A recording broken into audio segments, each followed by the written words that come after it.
Setelah gue melihat-lihat dan observasi analisa beberapa teman-teman gue yang kesulitan bahasa Inggris, ditambah juga gue ngebaca beberapa respon dari kalian, jadi gue rangkumkan ada 3 hal yang membuat kalian susah bahasa Inggris. Yang pertama, terlalu fokus dengan grammar. Yang kedua, itu takut diejek orang lain, sehingga kalian tidak bisa pronunciation dengan bagus. Yang ketiga, itu adalah masih berpikir dulu baru bicara, alias belum fluent. Ini gue kasih solusinya.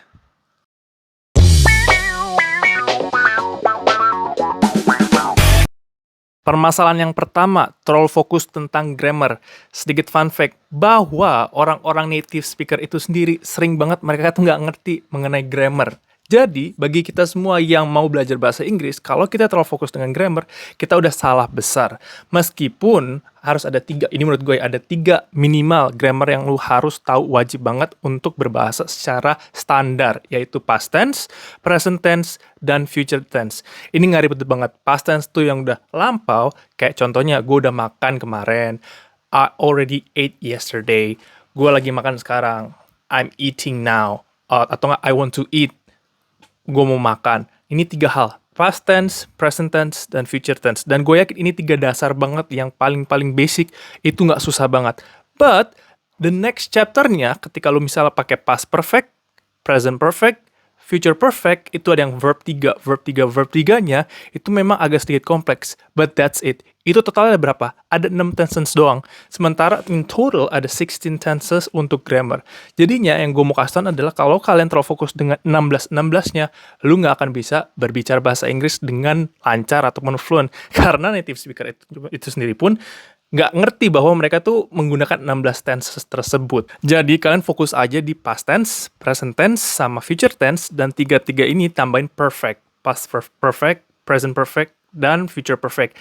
6 tenses. Dan gue yakin kalau lu fokus dengan 6 ini doang, setidaknya dengan practice, kalimat-kalimat kalian tulis, kalian yang udah kasih tau tips and tricks yang di video sebelumnya, gue yakin bahasa Inggris lu bisa at least improve little bit better. Karena fokusnya hanya 6 tenses only.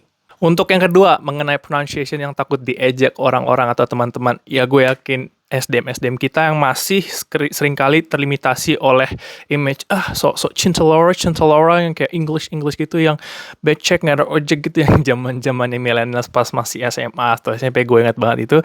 Oke, itu memang nggak bisa lu hindari karena environment-nya memang sedemikian, misalnya memang buruk gitu kan, we don't judge people, cuman lu harus fokus di sini, ya mungkin ada sedikit filosofinya, itu stoicism yang lu nggak perlu terlalu memikirkan apa yang lu nggak bisa kontrol gitu. Lu fokus dengan apa yang lu kontrol, yaitu mengenai pronunciation, misalnya dengan bahasa Inggris lu, dengan progress lu, dengan cara lu berkomunikasi gitu loh. Mau nggak mau lu harus pilih gitu, pilih orang-orang yang suportif dengan perkembangan lu, dengan apa yang lu mau tuju, visi misi yang sama. Itu akan tersaring, dan itu lu harus make a choice, decision. Kayak mau nggak mau, kalau memang mereka udah mulai berbeda dan lu mau benar-benar impian lu, you have to make a decision, you have to sacrifice. Jadinya lu harus fokus, sehingga ketika lu mau pronunciation, ada beberapa orang yang gak suka, ya mau gak mau gitu. Dan ada orang-orang yang ternyata nyambung, yang dulunya lu gak terlalu dekat, somehow ya mau gak mau juga dong, kayak pelan-pelan aja gitu kan, untuk sebatas untuk demi latihan gitu kan. Jadinya mereka akan juga mengerti bagaimana dengan natural selection, dengan pronunciation yang kalian ingin tuju, itu akan lebih baik lagi kalau kalian satu tim. Dan untuk poin yang ketiga, yang masih berpikir dulu baru berbicara, itu juga standar. Nggak cuma orang Indonesia doang, orang-orang Asia yang lain, misalnya orang Jepang, Korea, Taiwan, untuk mencapai titik di mana kalian bisa langsung ngomong, for example, like I don't need really to think about whatever they want to say. That the message that I want to tell you guys is simply just by what I want to say, meskipun ya lagi-lagi as an Indonesian kayak mix and mix kayak anak-anak Jaksel which is gitu kan, yang kadang-kadang lu Jaksel banget, but it's the process again. Karena kalau lu nggak di titik itu, lu masih seperti yang gue bilang tadi, yang masih berpikir baru ngomong. Kalau lu udah di titik kayak otomatis gitu, kayak literally that I want to say which is kalau udah otomatis ya berarti lu udah unconsciously gitu, udah di bawah alam sadar lu bahwa lu langsung pakai setup-nya bahasa Inggris. Meskipun image-nya ya kayak yang kita nggak suka, konteksnya lagi pakai bahasa Indonesia kan. Iya bang, soalnya gue kesannya lagi nongkrong, kita lagi main PUBG lah atau apalah, tiba-tiba kayak bahasa Inggris gitu kan. Oke, konteksnya nggak cocok. But the point is yang harus di-highlight adalah bagaimana at the level unconscious yang untuk bisa tiba-tiba kayak switch ke bahasa Inggris. Gimana cara lu bisa di titik itu adalah daily habit. Again, whenever that you wake up in the morning, when you open your eyes and then you start doing your activities, that you want to cook, you want to have a shower, that you want to hang out with your friends, and whatever you want to do, or always start with your mind in English. The setup susah banget. Gue tuh selalu gagal. Remember, poin 5 yang gue kasih tau yang di video sebelumnya mengenai disiplin dan sabar. Kalau misal di otak lu ini masih tentang game yang lu bisa bahasa Inggris, dari game aja terus. Atau nggak misal dari urusan pekerjaan, karena bos gue pengen bahasa Inggris terus, kayak laporan bahasa Inggris, Microsoft Excel bahasa Inggris, kerjaan bahasa Inggris semuanya.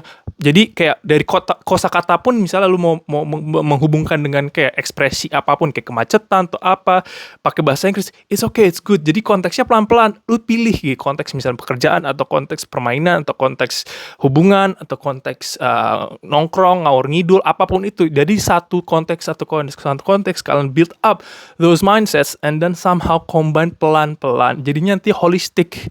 Dan itu natural, man. Lagi-lagi ini kayak bahasanya, teorinya ribet banget. But again, it's always about the practice, and trust me, it's all about discipline and being patient.